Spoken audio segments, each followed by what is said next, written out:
Olá, boa tarde, oitavo ano, mais uma vez aqui com vocês. Sou a professora Sandra Rosa, como vocês já sabem, e nós estávamos dando continuidade na nossa disciplina de arte, falando sobre a música. E trabalhamos também, dentro desse contexto, os parâmetros sonoros. E passamos para os elementos. E vamos estudar esses 4 parâmetros da música. Vocês lembram que nós estávamos falando das propriedades do som e não chegamos a fazer provas sobre, devido a essa paralisação.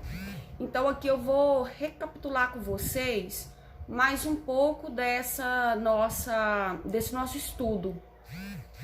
Alguns já têm texto sobre...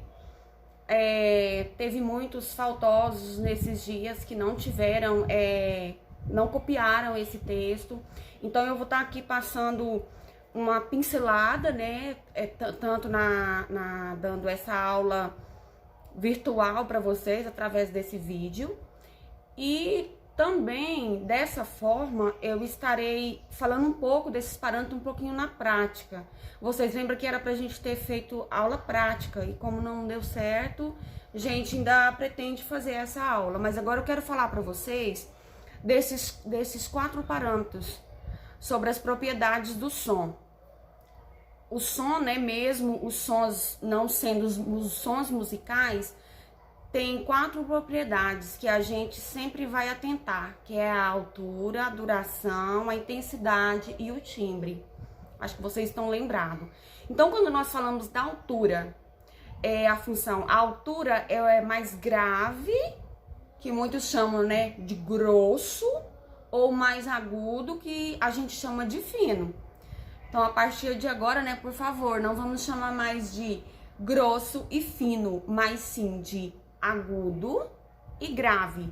Quando nós estamos falando do grave, nós estamos falando de... Eu vou fazer para vocês nesse sentido grosso, que nós íamos falar para vocês entenderem. Mas não vamos falar grosso mais, vamos falar agudo.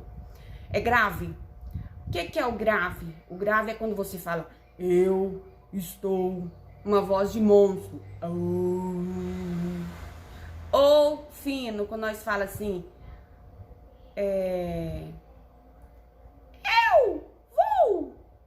A gente tem esse costume de dizer, fulano tá falando igual uma maritaca. Então a gente pode fazer o som grave, que é o e pode fazer também o estilo passarinho, um assovio.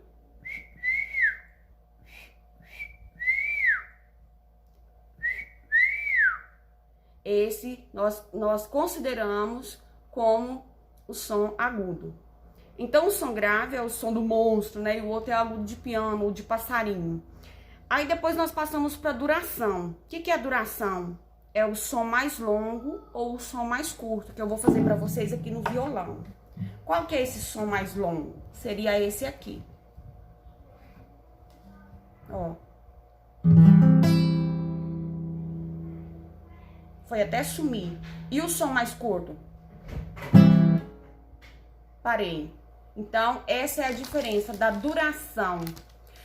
Vocês lembram que eu falei pra vocês também? Eu não lembro se eu falei um exemplo de uma música na sala de aula, aquela música galopeira, que a pessoa quase...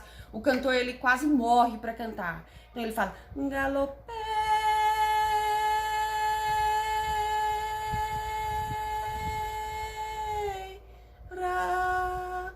Então, nós estamos falando da duração.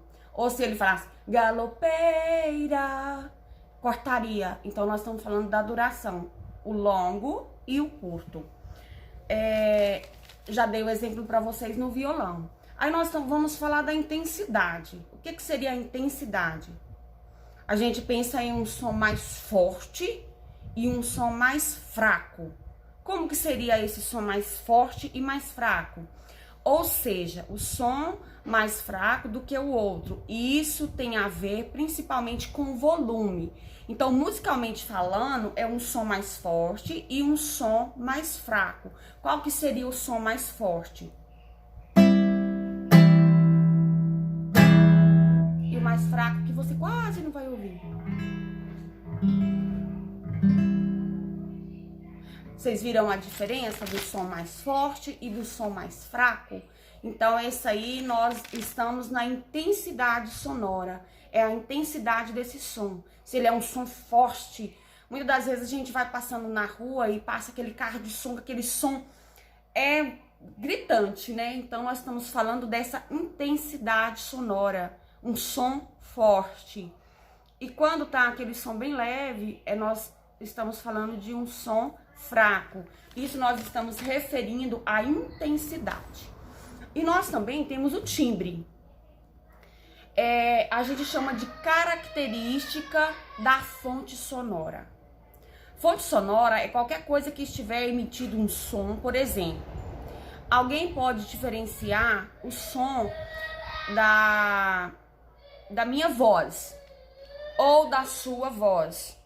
Por quê? Porque temos timbres diferentes, ou a gente consegue diferenciar o som do piano e o som do violão. Por quê? O piano tem som de piano e o violão tem som de piano. E o timbre, é legal eu falar também para vocês um pouquinho como que o som funciona. Som é através do ar se movendo de alguma fonte sonora. Vai fazer o ar vibrar e essa vibração, o que vai acontecer com essa vibração? Vai chegar nos seus ouvidos, os seus tímpanos, né? E aí seu cérebro vai entender aquilo como um som. Você tem duas, no caso, você tem duas orelhas. Eu tenho duas orelhas, dois ouvidos. Veja bem. E é por causa disso que você consegue perceber a espacialidade dos sons. O som vai chegar um pouquinho antes em um dos seus ouvidos. Uma dessas orelhas aqui, o som vai chegar antes. E é isso que faz com que a gente entenda se o som veio da esquerda ou da direita. Porque se o som chegasse de uma vez, o meu cérebro ele não vai captar, ele não vai entender de onde está vindo esse som. Então, esse som chegar um pouquinho antes em um dos meus ouvidos faz com que eu entenda, eu perceba de onde veio esse som, se é da minha direita ou da minha esquerda. Então, quando o som já tá falando aqui da forma que eu expliquei para vocês. Ele tem esse potencial, né, de vir, vamos dizer que vem um som pelo ar. Ele vai chegar até os meus tímpanos e o meu cérebro vai entender e interpretar, né, aquilo como um som pelos meus ouvidos. Vai chegar até as minhas orelhas e meu cérebro vai entender e vai saber de onde está vindo esse som. Muitas das vezes a gente se tem um som de uma festa. É bem comum, né? A juventude, essa moçada aí, eles ficam captando esse som. Nossa, da onde que é esse som? Ah, é na boate tal. Não, esse som. Então você sempre, às vezes a gente faz até assim, né? Pra ouvir melhor. Ou quando a gente quer ouvir ali o que é que o outro tá falando, né? A fofoquinha, você faz até isso aqui, pra você captar melhor esse som. Eu espero que essa aula ajude vocês bastante. Eu vou postar também, vai estar postando o texto. E dentro desse texto com o vídeo. E esse vídeo vocês vão ouvir, ver, né? Ao mesmo tempo, ver e ouvir. E vão falar um pouco desses sons, desses parâmetros sonoros. Desses elementos que compõem, que são os 4. O timbre, a duração, a altura e a intensidade. Então, espero ver vocês novamente. Quero que copie esse texto. Mesmo aqueles que já tenham um texto diferente, não precisa fazer os desenhos. Caso queira também, ótimo. Pode estar fazendo aqueles desenhos para quem gosta ou para quem deseja aperfeiçoar melhor o seu entendimento sobre. E nos veremos na próxima aula. Um abraço, tô com saudade de todos. Sentindo falta até das baguncinhas, né? Até daquelas conversinhas nossas. Eu tô sentindo bastante saudade. Estaremos juntos em breve, se Deus quiser. Um grande abraço.